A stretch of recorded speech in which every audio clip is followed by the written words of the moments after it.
नमस्कार, news India में आप सभी का स्वागत है। मैं आपके साथ दिव्या पांडे। बुलेटिन की शुरुआत करेंगे। समाजवादी पार्टी ने चुनाव आयोग को लिखी चिट्ठी। सपा ने एसआईआर को लेकर ईसी को लिखा लेटर। एसआईआर प्रक्रिया को बढ़ाने की मांग की है। प्रक्रिया की अवधि 3 महीने बढ़ाने की मांग की है।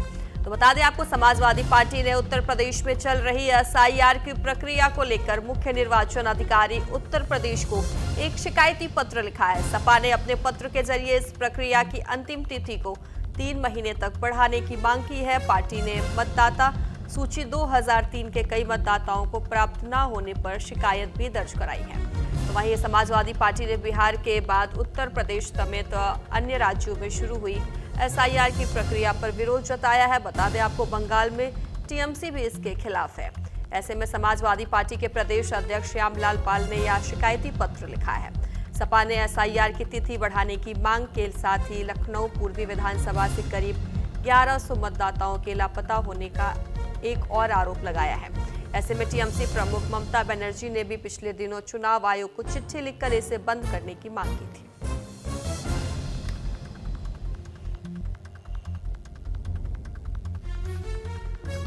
तो बता दें आपको, जहां सपा ने चुनाव आयोग को चिट्ठी लिखी है, कहा है यूपी में एसआईआर प्रक्रिया को इस आगे बढ़ाया जाए, तो अब 3 महीने आगे बढ़ाने की मांग की है।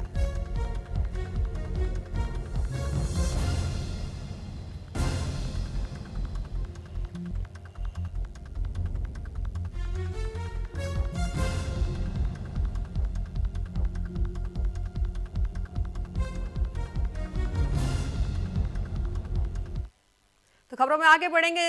पश्चिम बंगाल की सीएम ममता बनर्जी का बड़ा बयान सामने आया। उन्होंने कहा है कि एंटी एसआईआर रैली के दौरान चुनाव आयोग एसआईआर पर उन्होंने सवाल उठाए हैं। सीएम ममता बनर्जी ने चुनाव आयोग पर सीधा निशाना साधा है। कहा है कि चुनाव आयोग अब बीजेपी आयोग बन गया है। टीएमसी के 10 सांसद 28 नवंबर को चुनाव आयोग से मिलेंगे। ऐसे में सांसद डेरेके ओब्रायन ने सीईसी ज्ञानेश कुमार को लेटर भी लिखा है। तो बता दें आपको, जहां पश्चिम बंगाल की मुख्यमंत्री ममता बनर्जी ने एसआईआर को लेकर बीजेपी पर जोरदार हमला बोलते हुए कहा है कि बंगाल में मतदाता सूची से वैध मतदाताओं का नाम कटने पर केंद्र सरकार भी गिर जाएगी। साथ ही उन्होंने चुनाव आयोग पर तीखा प्रहार करते हुए ममता ने उसे बीजेपी आयोग बताया है। बता दें, ममता ने शरणार्थी मथुरा समुदाय के लोगों को आश्वस्त करते हुए कहा कि जब तक मैं यहाँ हूँ, मैं उन्हें आपका नाम मतदाता सूची से बाहर नहीं निकलने दूंगी।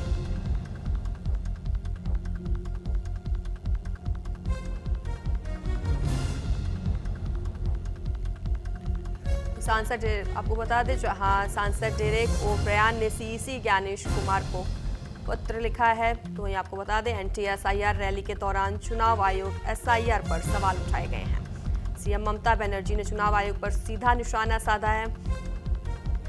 साथ ही कहा है कि अब चुनाव आयोग अब बीजेपी आयोग बन गया है।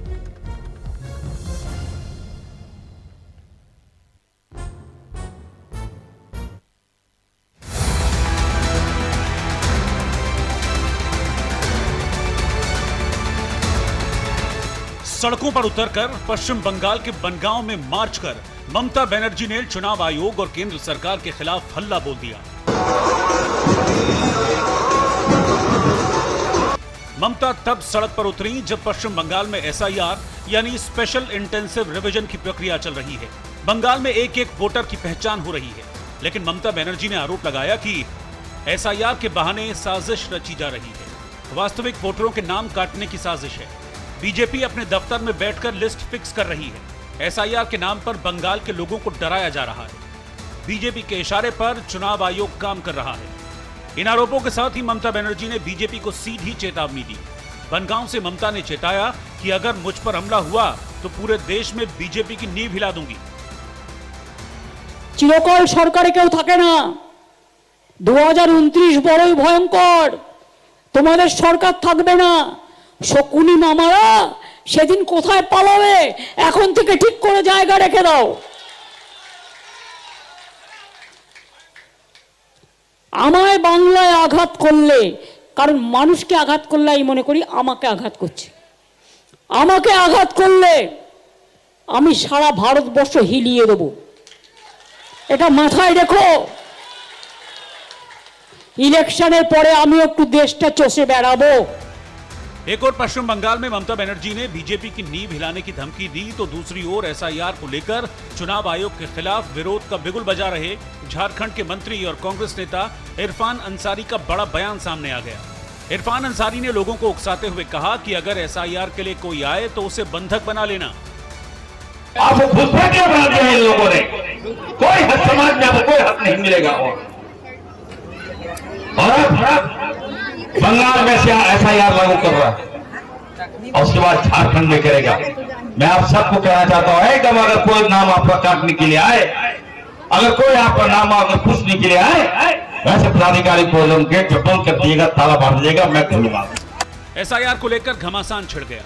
झारखंड से लेकर बंगाल तक सियासी तूफान उठ गया और ये राजनीतिक तूफान तब और बढ़ा जब समाजवादी पार्टी के अध्यक्ष अखिलेश यादव ने यूपी के सभी 1,62,000 बीएलओ को एक ओपन लेटर लिखा। अखिलेश ने लिखा, एसआईआर का टारगेट देकर बीएलओ के साथ अमानवीय व्यवहार किया जा रहा है, बीएलओ पर मानसिक दबाव बनाया जा रहा है। बीजेपी ये सब काम अपने चुनावी महाघोटाले के लिए कर रही है। लोगों को डराते डराते बीजेपी खुद डर गई है। चुनावी भ्रष्टाचार ने बीएलओ को शारीरिक और मानसिक रूप से तोड़ दिया है। देश भर के कर्मचारियों को एकजुट होकर अपनी आवाज उठानी चाहिए। समाजवादी पार्टी के राष्ट्रीय अध्यक्ष अखिलेश यादव ने बीएलओ के नाम ओपन लेटर तब लिखा जब यूपी समेत कई राज्यों से बीएलओ की खुदकुशी की खबरें सामने आईं। एसआईआर की प्रक्रिया के दौरान 19 दिन में 6 राज्यों में 15 बीएलओ की मौत हो चुकी है। पश्चिम बंगाल में 3 बीएलओ की मौत हुई। मध्य प्रदेश में एक ही रात में 2 बीएलओ की जान गई। राजस्थान में 2 बीएलओ ने खुदकुशी कर ली, एक की हार्ट अटैक से जान गई। गुजरात में 4 दिन के अंदर 4 बीएलओ की मौत हो गई। यूपी में भी 2 बीएलओ की एसआईआर प्रक्रिया के दौरान मौत हो गई। आरोप है कि काम के दबाव से परेशान होकर कई बीएलओ ने मौत का रास्ता चुन लिया। ऐसे में अखिलेश यादव ने चुनाव आयोग की मंशा को सवालों के कटघरे में खड़ा कर दिया। जो चुनाव आयोग ने व्यवस्था तय की है, अगर उसके तहत काम नहीं होगा तो आपका फॉर्म रिजेक्ट हो जाएगा, आपका वोटर लिस्ट में वोट ही नहीं आएगा। तो जब एसडीएम अधिकारी सब ये मान रहे हैं कि बिना तैयारी के एसआईआर हो रहा है, इनकी कोई तैयारी नहीं हुई। इन्होंने कहा कि हमने बीएलओ को ट्रेनिंग दी है और बीएलए की ट्रेनिंग कराएंगे। न बीएलओ की ट्रेनिंग हुई, न बीएलए की ट्रेनिंग हुई। हमारे बीएलए तो चलो भाग रहे, गली मोहल्ला लोगों को जानते हैं, बीएलओ तो किसी को जानते ही नहीं है, गलियां नहीं जानते हैं। समाजवादी पार्टी के मुखिया ने चुनाव आयोग पर गंभीर आरोप लगाए। बीजेपी के इशारे पर वोटर लिस्ट से लोगों के नाम काटने का आरोप मढ़ा तो बीजेपी ने भी पलटवार करने में देर नहीं की। बीजेपी ने 2 टूक कहा, विपक्षी दल एसआईआर को लेकर भड़काने और भरमाने की कोशिश कर रहे हैं। देखिए, पहली बात यह कि जो एसआईआर की जो प्रक्रिया है, एसआईआर की प्रक्रिया को लेकर के जो बीएलओ इस काम में लगे हुए हैं, उनको लेकर के जो भरमाने, भड़काने, डराने, धमकाने की जो क्रिमिनल कॉन्स्पिरेसी कर रहे हैं जो पार्टियां और जो लोग, वो जो है वो एक खतरनाक सोच और साजिश के तहत कर रहे हैं।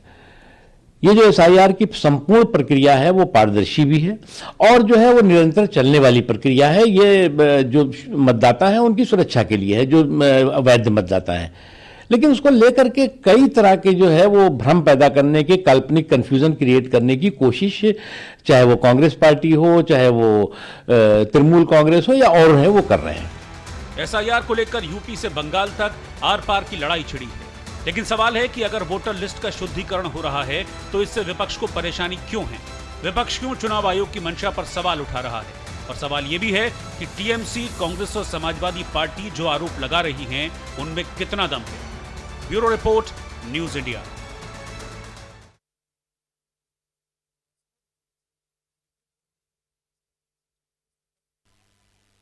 खबरों में आगे बढ़ेंगे। बिहार में हार के बाद राबड़ी देवी को झटका, सरकारी आवास खाली करने का मिला नोटिस, सरकार ने आवंटित किया नया घर। राबड़ी देवी के बाद तेज प्रताप को भी नोटिस मिला, तेज प्रताप को सरकारी आवास खाली करने का नोटिस।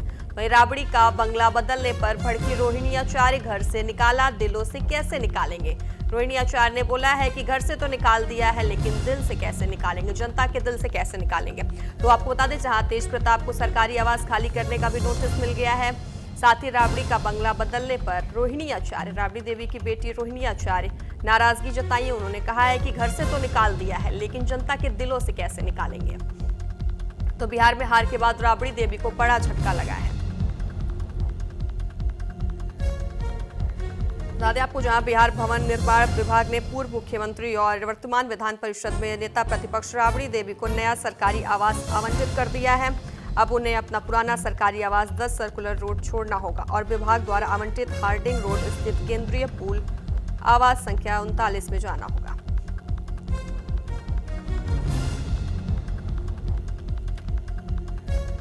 खबरों में आगे बढ़ेंगे। यूपी के गोंडा में बीएलओ की संदिग्ध मौत। एसआईआर ड्यूटी में लगे बीएलओ ने जहर खाकर दी जान।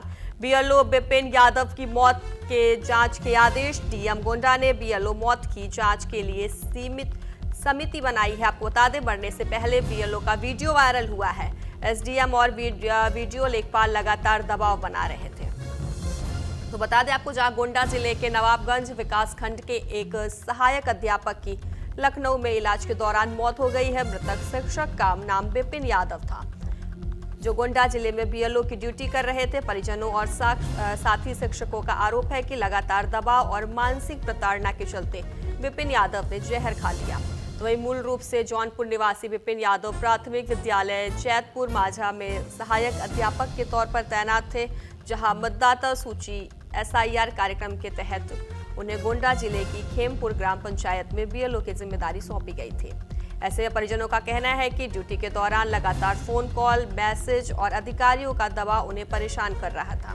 ऐसे में मृतक के परिजनों ने बताया कि विपिन ने मरने से कुछ देर पहले एक वीडियो रिकॉर्ड किया था, जिसमें वे साफ साफ कह रहे हैं कि एसडीएम, वीडियो और लेखपाल के लगातार दबाव और अपमानजनक व्यवहार से तंग आकर उन्होंने जहर खा लिया है। यह वीडियो अब सोशल मीडिया पर तेजी से वायरल हो रहा है, जिसमें विपिन की आवाज में दर्द और बेबसी साफ झलक रही है।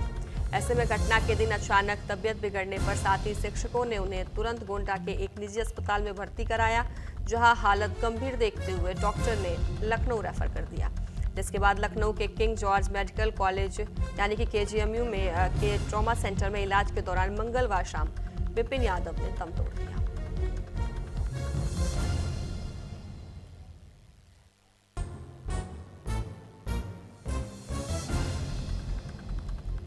प्राप्त हुई कि एक सहायक अध्यापक द्वारा संदिग्ध परिस्थितियों में विषाक्त पदार्थ का सेवन कर लिया गया है, जिन्हें तत्काल उपचार हेतु जिला अस्पताल ले जाया गया, जहां पर प्राथमिक उपचार के उपरांत उन्हें बेहतर उपचार हेतु केजीएमयू रेफर कर दिया गया है। प्रकरण के संबंध में जांच कर अग्रिम विधिक कार्यवाही की जा रही है। मौके पर कानून व्यवस्था की स्थिति सामान्य है। उनके द्वारा आज सुबह निकले हुए थे घर से, तो एकाएक उनकी तबीयत खराब हुई और तबीयत खराब होने के बाद उनके जो भी सहयोगी लोग थे तुरंत उनको गोनाड हॉस्पिटल ले गए और वहाँ पर जैसे पता चला प्रशासनिक अधिकारी कर्मचारियों को उनको तत्काल जिला अस्पताल ले आया गया और जिला अस्पताल में वरिष्ठ चिकित्सक और अधिकारीगण द्वारा वहाँ वरिष्ठ चिकित्सकों द्वारा अवगत कराया गया कि नहीं इनको केजीएमसी भेजा जाए। तो एएलएस युक्त उनको एम्बुलेंस के द्वारा वहाँ केजीएमसी भेजा गया। साथ ही साथ वहाँ जल्दी से जल्दी ट्रीटमेंट शुरू हो सके इसलिए एसडीएम सदर को भी साथ में भेजा गया और वहाँ जाने के उपरांत वहाँ के चिकित्सकों ने बताया कि इनकी डेथ हो गई है। इमरजेंसी में रिसीव हुआ था, विपिन यादव नाम था उसका, जौनपुर का रहने वाला है। काफ़ी गंभीर अवस्था में एक्सेप्ट किया गया था, यहाँ रिसीव किया गया था और उसके अलावा जो भी उसके प्रोटोकॉल के तहत जो भी उसका ट्रीटमेंट था वो करके यहाँ से गंभीर अवस्था में रेफर कर दिया गया लखनऊ। सर उसको सीपीआर भी दिया गया था? हाँ, सीपीआर भी देना पड़ा था। अभी क्या स्थिति कहाँ है? अभी तो एम्बुलेंस से भेज दिया गया है लखनऊ, बाकायदा डॉक्टर के साथ गया है वो।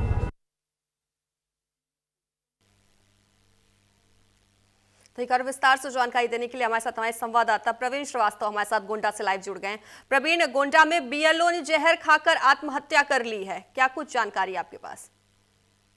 मैं आपको बताना चाहूंगा, पूरा मामला गोंडा जनपद के मनकापुर तहसील के अंतर्गत, जहां पर मतदाता पुनरीक्षण का कार्य चल रहा था 326 प्राथमिक पर ये विपिन यादव जो कि जौनपुर के रहने वाले थे, इनको वहां पर बीएलओ की ड्यूटी थी। और वही जब ये अपने घर से सुबह लगभग 7:30 बजे निकले, रास्ते में इनकी अचानक तबीयत खराब होती। तबीयत खराब होने के बाद इनसे परिचित लोग, इनके संबंधित तो इनको वहीं के एक निजी नवाबगंज के चिकित्सा के लिए लेके जाते हैं प्राइवेट में। वहां से उनको गोंडा मेडिकल कॉलेज के लिए रेफर किया था, जहां पर इनकी हालत चिंताजनक देखते हो और बेहतर स्वास्थ्य के लिए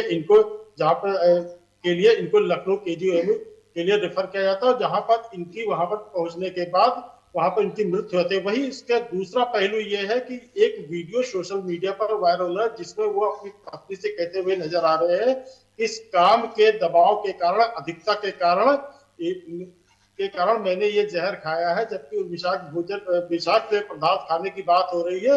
इसके दो पहलू, एक पहलू तो ये है कि वो काम के बोझ की बात करें जिसका वीडियो आपने सोशल मीडिया पे जो तेजी से वायरल हो रहा है, वही दूसरा पहलू ये है कि इनकी तबीयत खराब हुई थी।